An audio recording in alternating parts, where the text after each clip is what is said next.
ನಮಸ್ಕಾರ. ಚಿಲಿಪಿಲಿ ಕನ್ನಡ ಚಾನೆಲ್ನ 51ನೇ ವಿಡಿಯೋಗೆ ಸ್ವಾಗತ.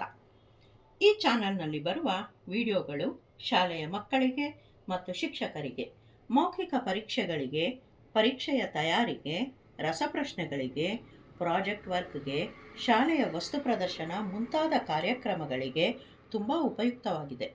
ಪೋಷಕರೂ ಸಹ ತಮ್ಮ ಮಕ್ಕಳಿಗೆ ಕನ್ನಡ ಜ್ಞಾನವನ್ನು ಹೆಚ್ಚಿಸುವುದಕ್ಕೂ ಸಹ ಬಳಸಿಕೊಳ್ಳಬಹುದು. ದಯವಿಟ್ಟು ಎಲ್ಲ ವಿಡಿಯೋಗಳನ್ನು ನೋಡಿ ಸಬ್ಸ್ಕ್ರೈಬ್ ಮಾಡುವ ಮೂಲಕ ಪ್ರೋತ್ಸಾಹಿಸಿ.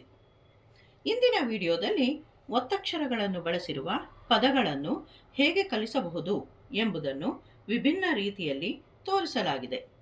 ಈ ಚಟುವಟಿಕೆಯಲ್ಲಿ ಕ ಒತ್ತಕ್ಷರ, ಗ ಒತ್ತಕ್ಷರ, ಚ, ಜ, ಟ, ಡ ಈ ಅಕ್ಷರಗಳನ್ನು ಒತ್ತಕ್ಷರವನ್ನು ಬಳಸಿದ ಪದಗಳನ್ನು ಬರೆಯಲಾಗಿದೆ.